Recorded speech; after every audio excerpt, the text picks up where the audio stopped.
Hi guys, and welcome back to the Cassie Projects. So this week we're going to do some digital drawing. So I'm just popping on my settings to record the time lapse on ProCreate for you to be able to watch. And we're setting up an A4 sheet of paper. We are going to be designing a Wreath Zentangle today. Reason being is because I'm doing a workshop in a couple of weeks and we're going to do a bit of a Christmas theme. So first of all, I need the basic Zentangle. This is for people to be able to fill in their own Zentangles. So each little section they can put a pattern in there. Now I wanted to put a big bow on the bottom of the wreath because I thought that would look nice. Now with ProCreate you can work in layers, which makes it so much easier because I can just erase what's underneath so much neater than I would if I was just erasing it manually. So I love using ProCreate, especially for like Zentangle designs, because it really does make your life so much easier, and you can hold down your pencil to straighten lines and to make these perfect curve lines, which again is such a win when you're doing Zentangle patterns.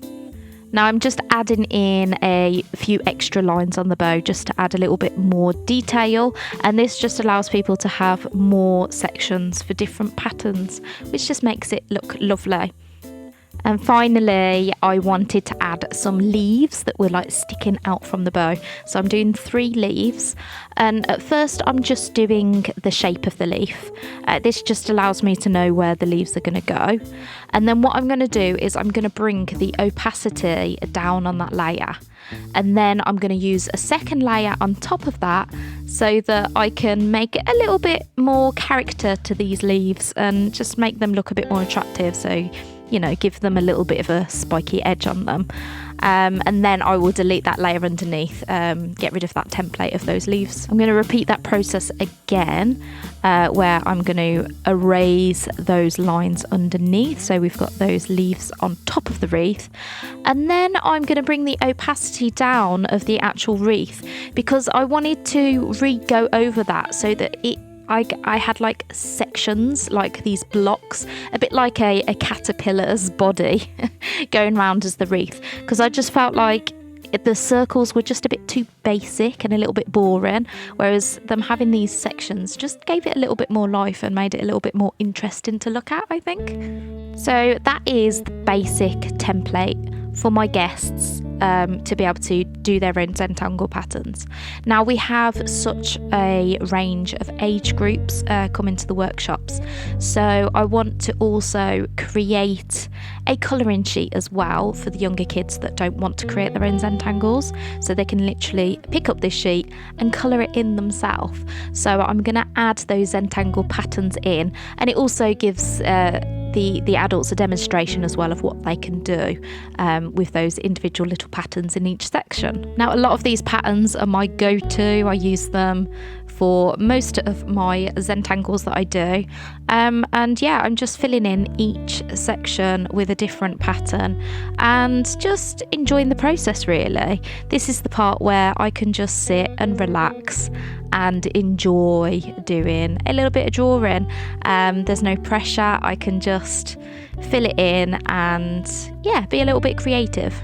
Now you will notice that I did the outline, the main template, in a slightly thicker nib pen, and then with the details I've gone a little bit smaller just to, I don't know, I think it just looks more aesthetically pleasing to do that, and I really enjoyed putting the patterns on the bow. I'm really glad I did that. I weren't sure if I was just going to leave it kind of blank, but yeah, it looks really nice.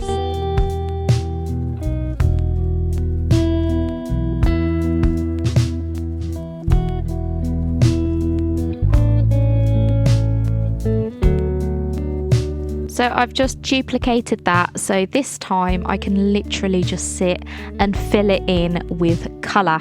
So I'm using my fill tool on ProCreate and I'm just adding blocks of colour in each of the sections.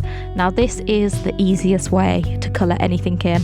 It's really nice. It's a nice feeling because when you're using a colouring book, obviously you've got to really use your hand to colour in each section, and it's quite tiring, you know. So this was quite satisfying because I literally just dot in my pen and it fills that section in. How very satisfying.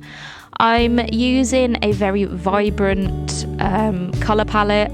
I've got reds, greens, yellows, and like this burnt orange kind of colour. And I use those, I think I've got 6 colours all the way through the wreath, so it all kind of comes together and matches. It's a little bit out there, it's a little bit crazy, but I really like it, and I had fun doing this. I think with my last one, when I did the apple, I stuck to just red and green, and yeah, it was really nice to have a slightly larger colour palette, but still continue a theme throughout there. You know, it's a little bit crazy, but I like it. I really hope you enjoyed that video, and I hope you enjoyed watching me do a little bit of digital art for a change. And I will see you on Friday. Bye. If you haven't already, feel free to subscribe to my channel. I really appreciate the support. Or head over to the Cassie Projects on Facebook, Instagram or TikTok. You can also head over to my website at thecassieprojects.co.uk to find stickers, art prints and even a free gift. Feel free to binge some more videos by clicking the buttons, or I'll see you next week. Bye.